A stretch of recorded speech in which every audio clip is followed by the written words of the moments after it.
Tata IPL match number 39 CSK versus லக்னோக்குள்ள நடந்த match தான். ஆல்ரெடி இது மாதிரி லக்னோவோட ஹோம் கிரவுண்ட்ல போயிட்டு நம்ம சிஎஸ்கே தோத்துருப்பாங்க. ஆனா எங்க கிரவுண்டுக்கு வாரா உங்களை அடிச்சு கிளிக்கிறோம் அப்படின்ற மாதிரி சொல்லியிருப்பாங்க. அந்த வகையில பாத்தீங்கன்னா ஓவர் கான்பிடன்ஸ் உடம்புக்கு ஆகாதுன்ற மாதிரி தான் இருக்கு. ரொம்ப கான்பிடென்டா இருந்துட்டு அவ்வளவு சிஎஸ்கே நம்ம ஹோம் கிரவுண்ட் ஜெயிச்சிடலாம் அப்படின்ற மாதிரி இருந்தது. அதுக்கேற்ற மாதிரி பாத்தீங்கன்னா டாஸை வந்து நம்ம தோத்துருப்பாரு. ராகுல் போன மேட்ச்ல டாஸை வின் பண்ணி போலிங் செலக்ட் பண்ண மாதிரி இந்த வாட்டியும் வந்து பாத்தீங்கன்னா டாஸை வின் பண்ணி போலிங் செலக்ட் பண்ணிட்டாரு. பேட்டிங்ல பாத்தீங்கன்னா நம்ம சிஎஸ்கே ஓப்பனர்ஸ் வந்து எப்பயுமே வழக்கம் போல அந்த ஒரு ரெண்டு ஓவர்ல வந்து விக்கெட் விடுற மாதிரி இந்த வாட்டி வந்து ரங்கனை அவுட் ஆயிடுறாரு. அப்புறம் வந்து கேப்டன் நாக் வந்து நம்ம ருத்ராஜ் மட்டும் தான் வந்து பொறுப்பா கேப்டனுக்கான நாக்கை விளையாடி ஒரு 100 ரன் அடிச்சு நல்ல ஒரு ஸ்கோர் கொண்டு போயிருப்பாரு. அதுக்கப்புறம் பெருசா அவருக்கு ஆப்போசிட்ல யாரும் வந்து நல்லா அடிச்சிருக்க மாட்டாங்க. எப்பவுமே ஜடேஜா பயங்கரமா ஆடுறவர். அவரும் வந்து பாத்தீங்கன்னா 19 பால சாப்பிட்டு 16 ரன் அடிச்சிருப்பாரு. அதுக்கப்புறம் என்னடா இப்படி போயிட்டு இருக்குங்கிற பாத்தீங்கன்னா நம்ம ஆறு சாமி மட்டும் தான் வந்து உள்ளார இறங்கி சும்மா பிரி 27 பாலுக்கு 66 ரன் அடிச்சு ஒரு மாதிரி பயங்கரமா ஸ்கோரை கொண்டு போய் 20 ஓவருக்கு 210 ரன் அடிச்சிருப்பாங்க. ஹோம் கிரவுண்ட்ல வந்து 200+ வந்து தாண்டி அடிச்சாங்கன்னா சிஎஸ்கே வந்து 24 மேட்ச்ல பாத்தீங்கன்னா கண்டிப்பா ஒரு 20 மேட்ச் வின் பண்ணிருக்காங்க அப்படின்ற மாதிரி வந்து ஒரு ரெக்கார்டு இருக்கு. அதனால இந்த மேட்சை வின் பண்ணி ஒரு 21வது மேட்சா கொண்டு போவாங்களா அப்படின்னு எதிர்பார்ப்பு இருந்தப்ப பாத்தீங்கன்னா பயங்கரமா ஒரே ஆள் நம்ம புதுப்பேட்டை சொல்ற மாதிரி நம்ம சிஎஸ்கேக்கு ஆப்போசிட்டா சேப்பாக்கத்துல அவ்வளவு க்ரௌட் மத்தியில அவ்வளவு ஃபேன்ஸ் மத்தியில வந்து நின்று சும்மா பிரிச்சு விட்டா அப்படி பெருசா நம்ம இந்த சைட்ல சிஎஸ்கேல வந்து ருத்ராஜ் நம்ம ஆறுசாமி தூபே இவங்க 2 பேர் நின்று விளையாண்டதை வந்து அந்த மனுஷன் ஒரே ஆளா வந்து சும்மா அடிச்சு ஒரு 100 அடிச்சதும் இல்லாம பாத்தீங்கன்னா எல்எஸ்ஜியை வந்து ஜெயிக்காம வச்சுட்டாங்கன்னு சொல்லலாம். இந்த தோல்விக்கு காரணம் என்னன்னு பாத்தீங்கன்னா நம்ம ருத்ராஜோட போலிங் ரொட்டேஷன் வந்து கொஞ்சம் கேள்விக்குறியாதான் இருக்கு. அவர் லாஸ்டா நம்ம ஸ்டார்டிங்ல இருந்து இப்போ வரைக்கும் பாத்தீங்கன்னா பயங்கரமா வந்து அவர் நம்புறது பாத்தீங்கன்னா சீமஸை நம்பிட்டு இருக்காரு. பட் சிஎஸ்கே கீயே யாருன்னு பாத்தீங்கன்னா ஸ்பின்னர்ஸ் தான். நம்ம டோனியோட கேப்டன்ஷிப்ல வந்து பாத்தீங்கன்னா முக்கால்வாசி ஸ்பின்னர்ஸ் வந்து ஃபுல்லா அவங்களோட ஸ்பெல்ல வந்து ஃபுல் பண்ணுவாங்க. 4 ஓவர் போடுவாங்க. ஏன்னா ஒரு ஸ்பின்னராச்சும் 4 ஓவர் ஃபுல்லா கம்ப்ளீட் பண்ணுவாங்க அப்படின்ற மாதிரி இருக்கும். பட் ஆனா நம்ம ருத்ராஜோட கேப்டன்ஷிப் ஆரம்பிச்சதுல இருந்து பாத்தீங்கன்னா எந்த ஸ்பின்னர்ஸுமே வந்து அவங்களோட போலிங்கோட ஸ்பெல்ல வந்து முடிக்கவே இல்லை. யாராவது ஒரு ஓவர் 2 ஓவர் அப்படின்னு தான் போட்டிருப்பாங்க. லாஸ்ட் மேட்ச்லயே பாத்தீங்கன்னா முகமது அலி நல்லதா போட்டிருப்பாரு. ஆனா பட் அவர் ஒரு ஓவர் கொடுக்கப்பட்டிருக்கோம். பட் சீமஸை நம்பி போயிட்டு இருக்காரோ நம்ம ருத்ராஜ். சீமஸை நம்புற மாதிரி கொஞ்சமாச்சு நம்ம ஸ்பின்னர்ஸ் நம்பினாருன்னா நம்ம கொஞ்சம் டிஃபெண்ட் பண்ணது ஈஸியா இருக்குமோ அப்படிங்கிற ஒரு கேள்வி வந்து நம்ம ருத்ராஜ் மேல வைக்கப்பட்டிருக்கு. ஏன்னா இந்த மேட்சும் பாத்தீங்கன்னா வந்து முகமது அலி அந்த ஒரு கேள்விக்கு அப்படியே இதுவா பாத்தீங்கன்னா நம்ம ஜடேஜாக்கு 2 ஓவர் முகமது அலிக்கு 2 ஓவர் கொடுத்துருப்பாங்க. முகமது அலி வந்து மொதல் ஓவர் வந்து 6 ரன் கொடுத்துருப்பாரு. 2வது ஓவர் வந்து பிரிச்சிருப்பாங்க 15 ரன் அடிச்சிருப்பாங்க. பட் ஆனா நம்ம ஜடு நல்லா போட்டிருப்பாரு. ஏன்னா ஜடுக்கு வந்து சேப்பாக் கிரவுண்டுங்கிறது வந்து செம்ம. அவரோட பயங்கரமான ரெக்கார்ட்லாம் பாத்தீங்கன்னா சேப்பாக்கெல்லாம் வச்சிருப்பாரு. அதனால 2 ஓவர் இல்லாம இன்னும் 2 ஓவர் கொடுத்துருந்தா கொஞ்சம் ரன்னை வந்து கம்மி பண்ணிருக்கலாமோ, நம்ம டிஃபெண்ட் பண்ண ஈஸியா இருந்திருக்குமோ அப்படின்ற மாதிரி இருந்திருக்கும். ஒரு 15 ஓவர் கொஞ்சம் நல்லா ஓரளவுக்கு சமாளிச்சிட்டாரு. அடுத்த லாஸ்ட் 5 ஓவர் தான் மேட்ச் இருக்கு. அந்த 5 ஓவர்ல பாத்தீங்கன்னா 2 ஓவர் வந்து முஸ்தபீர் போட போறாரு. 2 ஓவர் வந்து நம்மளோட பத்திரனா போட போறாருங்கிறது கன்ஃபார்ம் ஆச்சு. நடுவில் இருக்க அந்த ஒரு ஓவர் யாரு போட போறாரு அப்படிங்கிறப்ப பாத்தீங்கன்னா அந்த இடத்துல வந்து நம்ம தீபக் சேகர் அவருமே வந்து மொதல் ஓவர் போட்டிருப்பாரு. 1 ரன் 1 விக்கெட் எடுத்திருப்பாரு. அடுத்த ஓவர்ல கொஞ்சம் 10 ரன் கொடுத்திருப்பாரு. பட் இருந்தாலும் அவர் கொடுத்துருக்கலாம். இல்லைன்னா சப்போஸ் இல்ல ஜடேஜா கொடுத்துருக்கலாம். நம்ம யாரு ஷாகுல் தாகர் கொடுத்துருப்பாங்க. ஏன்னா ஷாகுல் தாகர் ஆல்ரெடி 2 ஓவரை வந்து பிரிச்சிருப்பாங்க. 3வது ஓவர் அவர் நம்பி கொடுத்தது வந்து தப்பாச்சோ அப்படின்ற மாதிரி இருந்தது.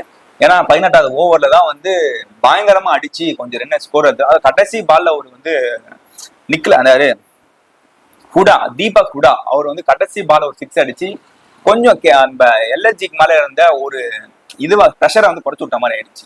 அந்த ஒரு கடைசி பால் 6 வந்து அடுத்த 2 ஓவர் பயங்கரமா தைரியமா இறங்கி ஆடலாம் அப்படின்ற மாதிரி ஒரு ஹோப் கொடுத்து அதுக்கப்புறம் பாத்தீங்கன்னா 10 ஓவரையும் வந்து பிரிக்க ஆரம்பிச்சிட்டாங்க. அப்புறம் கடைசி ஓவர் 3 பால்ல முடிச்சிட்டாங்க. எப்படின்னா போன மேட்ச் பாத்தீங்கன்னா 6 பால் பேலன்ஸ் முடிச்சிருப்பாங்க. இந்த வாட்டி 3 பால் பேலன்ஸ் முடிச்சிட்டாங்க. போன மேட்ச் பாத்தீங்கன்னா 2 விக்கெட் அளவுக்கே மேட்ச் முடிச்சிருப்பாங்க. இந்த வாட்டி 4 விக்கெட் அளவுக்கே மேட்ச் முடிச்சிட்டாங்க.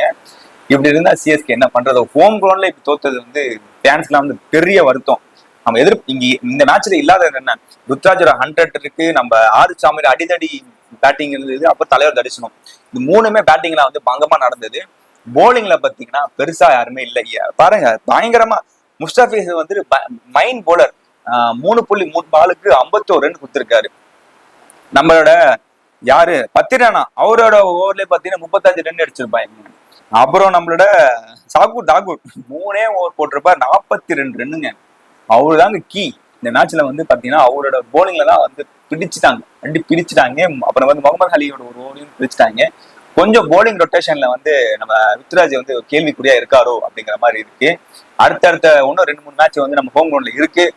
சிஎஸ்கேவோட ஆர்டர் பாத்தீங்கன்னா இதுக்கு விளையாண்ட 8 மேட்ச்ல வந்து முதல் 2 மேட்ச் வின் பண்ணிருக்காங்க, அடுத்த 2 மேட்ச் லாஸ் பண்ணிருக்காங்க, அப்புறம் அடுத்த 2 மேட்ச் வின் பண்ணிருக்காங்க, இப்ப அடுத்த 2 மேட்ச் லாஸ் பண்ணிருக்காங்கிற வகையில வந்து அடுத்து நடக்க போற 2 மேட்ச் வந்து வின் பண்ணுவாங்களா மாட்டாங்களா அப்படிங்கிற உங்களோட ஒரு கணிப்பை வந்து கமெண்ட் செக்ஷன் சொல்லிட்டு போங்க. இதுலதான் வந்து நம்ம தோனி வந்து கீனே சொல்லலாம். நிறைய கேள்வி வந்து நிறைய ட்ரோல்ஸ் தான் வந்து இப்ப பண்ணிட்டு இருக்காங்க. என்னங்க வேர்ல்டு கப்ல வந்து அத்தனை பேர் அடிச்சாங்க, பட் இருந்தாலும் தோனி அடிச்ச அந்த 6 மட்டும் போட்டு காமிச்சிட்டு இருக்கீங்களே, தோனி தான் வந்து வேர்ல்டு கப் வாங்கி கொடுத்தாரா அப்படின்ற மாதிரி பயங்கரமான கேள்வியில கொடுத்துருப்பீங்களே.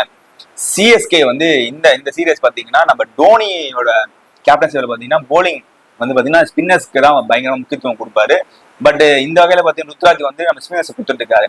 அந்த வகையில பாத்தீங்கன்னா என்ன நடக்குதுங்கிறது உங்களுக்கு தெரிஞ்சிருக்கும். அதாவது ஆர்சிபி வந்து இத்தனை வருஷமா கப்படிக்காத ரீசன் பாத்தீங்கன்னா நல்ல கேப்டன்ஷிப் இல்லாதனாலதான்.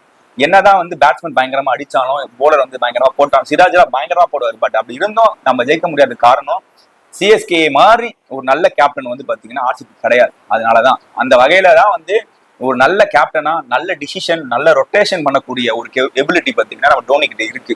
அதனாலதான் வந்து ஒரு மிக சிறந்த ஒரு பிளேயரா மிக சிறந்த கேப்டன் கூலா இருக்காரு. கூலா வந்து ஹேண்டில் பண்ணுவாரு. அந்த அந்த அந்த ஒரு கூல்னஸை தான் வந்து நிறைய ஃபேன்ஸ் வந்து பாராட்டிட்டு இருக்காங்க. அதனாலதான் வந்து நம்ம வேர்ல்ட் கப் ஜெயிக்க முடிஞ்சது, ஐபிஎல்லையும் வந்து 5 டிராஃபி அடிக்க முடிஞ்சதுன்னு சொல்லலாம். அந்த ஒரு நாலேஜ் இல்லாத ஒரு சில பீப்புள்ஸ் தான் வந்து தோனியை வந்து ட்ரோல் பண்ணிட்டு இருப்பாங்க, தோனியை வந்து கேள்வி பண்ணிட்டு இருப்பாங்கன்னு சொல்லலாம்னா, இந்த சீசன்ல வந்து தோனியோட கடைசி சீசனா இருக்குன்ற மாதிரி சொல்லிட்டு இருக்காங்க. ருத்ராஜோட கேப்டன்ஷிப்ல வந்து இந்த கப் அடிப்பாங்களா மாட்டாங்களா அப்படிங்கிற ஒரு கேள்விக்குறி இருக்கு. ஏன்னா மேட்ச் இது இருக்கும் பாத்தீங்கன்னா தோனி தரிசனம் பார்த்தா போதும்ன்ற ஃபேன்ஸ் வந்து பாத்தீங்கன்னா இப்ப வின் பண்ணி ஆகணும்.